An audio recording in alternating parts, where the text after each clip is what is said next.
In this episode we're continuing with looking at Jean-Paul Sartre and particularly the book Nausea. So I mentioned a couple of weeks ago that Nausea was written earlier than the other novels we've been looking at, but it's a shorter book, but it has a more, I suppose, systematic explanation of some of his points of view or philosophical concepts, and they turn out to have some similarities with those of Camus that we've looked at earlier in earlier episodes.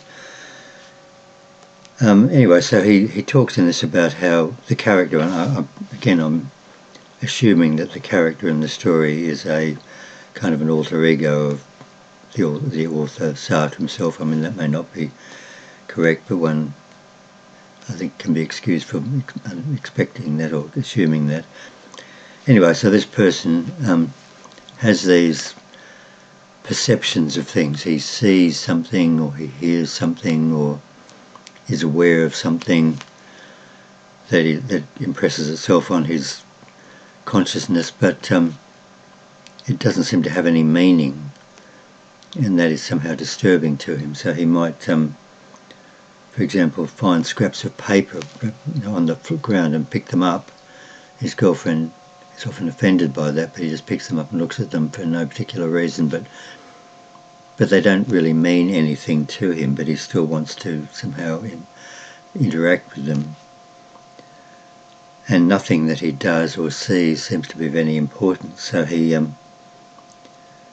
looks at pictures, and he looks at pictures of people, and even pictures of himself, of his own face. He sees that. It doesn't seem to mean anything at all. And it's almost as though he's entering into a kind of a schizophrenic state of unreality, as though the world isn't real. So is he a philosopher, or is he really mentally ill?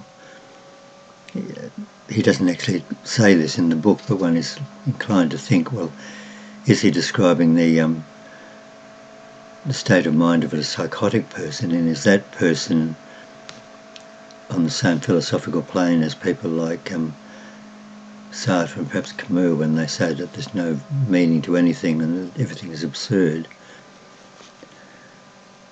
So there are some things that pull him back into reality and into a more concrete structure of things. So he talks about music. So he hears music, and that music has a kind of a time structure. So one thing follows another in a particular order, in a particular interval between one part and another. If it didn't do that, it wouldn't be music. And because it's like that, there's a structure to it, there's a kind of a meaning in the quality of the note and the interval between the notes, the duration of the notes, and that kind of pulls him back into a sort of a reality. And at one point he witnesses a woman. He doesn't know this woman, but he just sees her in the street experiencing some intense grief. He doesn't know what it's about, or he doesn't inquire, but he just sees that for her at that moment what she is experiencing is intensely real. She's suffering some terrible grief, and that must mean something. So if it means something for her, then perhaps other things could mean something for other people, including himself. And also he's actually a writer. He's writing a book. He's doing some research into this character, from a historical figure from the 18th century in France, Monsieur Rollebon. So he's researching him, he's spending time in libraries looking up what he can find about him, and that seems to bring some meaning into his life as well. But most of the time, everything that he encounters and experiences just is meaningless, and it's as though the floor has been cut out from under his feet, and he feels dizzy and vertiginous, I suppose, and that's why he calls the book Nausea. He has this sense of falling, of dizziness, of vertigo, of not having any bearings, nothing up or down, or nothing below him, nothing solid. And he perhaps finds that unpleasant, but he seems to be saying, well, this is the truth. It's not just my experience, it's what everyone should be experiencing, really. If they weren't kidding themselves, they'd all be experiencing that. So again, at one stage, the protagonist complains that he's never had an adventure and he would like to have an adventure. But things just happen, but nothing important or exciting that has a real beginning or an end. But then he realises, well, an adventure would have to have a beginning. He would have to be in a place. Some event would occur. He would see a particular woman, or something would appear. Something would impinge on him in some way that would start his life in going in a certain direction. But then he thinks, well, there is no such thing. There are no beginnings and there are no ends, and so I can't have an adventure. And that kind of recalls an episode in a Camus book, not one of the ones we've really looked at, but Camus' book The Plague. In that, there's one of the minor characters who's writing a novel and never gets past the first sentence. And that sentence involves a young woman in France, is riding in a carriage along a street, and the carriage stops outside a house.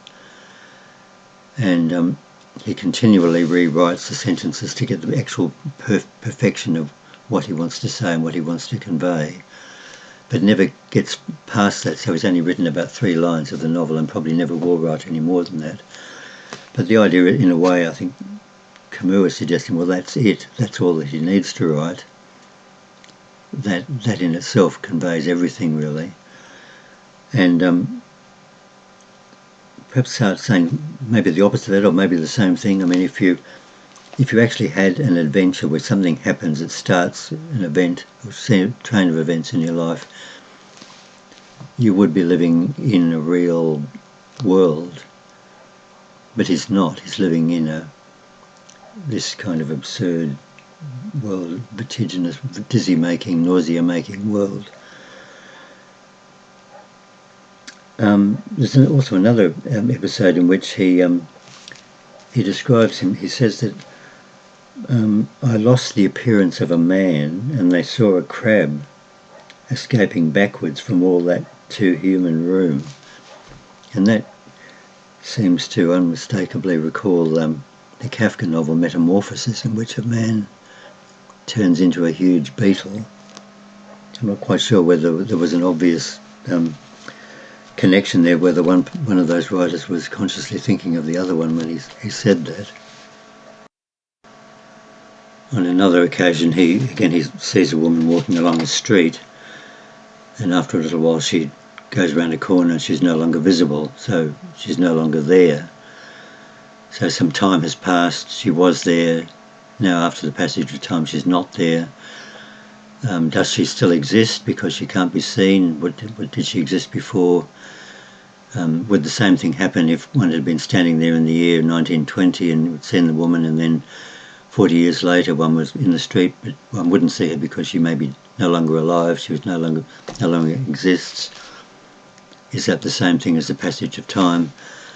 So, and all that recalls a poem or a series of poems by T.S. Eliot, 4 quartets, which kind of looks at similar sort of ideas about whether all time is present at one time and whether eternity is always here. Anyway, it's hard to understand, but we might look at that poem later on if we get around to it in this series. So he has this feeling of, events that don't mean anything. Do they really happen at all? Is time passing or is it not passing? Is it always the same? As we said, there are some things that pull him back to reality. Some of the other characters that occur in the novel. So there's one person he calls the autodidact, and this is someone that one might expect this character, the main character of the novel, to be really contemptuous of because he's so unlike him. So the main character is this educated, apparently learned person, presumably knows a lot, who's researched a lot, thinks a lot about all these difficult ideas and so on. The autodidact is a fairly simple kind of soul who apparently hasn't had much education, who's decided he's going to educate himself. And the way he does that is by going to the library every day, and his program is to read every book in the library. So he doesn't have any particular interest. He doesn't have a subject he wants to research and looks at all the books on that and then finds another subject that interests him and looks at those, but rather he just starts at the beginning in alphabetical order. He moves from one book to another, so he's going to read every book in the library eventually just by the alphabetical order of their authors. And one would assume that the Sartre character would find that ridiculous and contemptible, and in a way he does, but he kind of has an interest in that person and perhaps a kind of a pity for him. Something bad happens to this character later in the book, which we'll come to, but so the Sartre character finds this person intriguing and is interested in him. Also, the character that the person that the Sartre character is writing the book about and researching, this Monsieur Rollebon, is a real historical figure, apparently, or according to the book anyway, but a rather obscure one, and the author seems to regard him as a bit of a non-entity, although he's spending all this time researching him and writing about him. But he also sees a lot of the bourgeois people of the town. The story happens in a provincial town in France, so the main protagonist of the book every Sunday witnesses the sort of the bourgeois people strolling along the street, exhibiting their success and their respectability of their families and their religious observances and all those things that the Sartre character finds disgusting. But so he just likes to observe that. And all the things that you would expect him to, one assumes that his ideas he rejects because someone is suggesting that they also have the same ideas. So, for example, the autodidact, who was reading every book in the library, has naturally absorbed a lot of kind of intellectual notions. So he's become a humanist and he's become a socialist. And as we've mentioned in previous episodes, Sartre was a communist and debated Camus on the relevance and the acceptability of Stalinism. But because the autodidact has adopted these ideas of a humanist and socialist love of mankind, the Sartre character contemptuously laughs at that and scorns that. And also he comes in contact with a book by an American writer. The book's called Is Life Worth Living? Presumably a kind of a self-help book written by an American author intended presumably for businessmen and people of that nature. So the autodidact brings that to the Sartre character and says, well, isn't this the kind of thing you're looking into? I mean, this is the sort of thing that you would interest you. Is life worth living? That's the question you're seeking to answer. But the Sartre character says, no, that obviously isn't the question I'm asking myself at all. I'm not going to explain it. I'm not interested in talking about that with you. So he's kind of indignant and offended to think that that anyone would presume to have similar ideas to his own, that the autodidact and American self-help author could be having ideas that are in any way similar to his.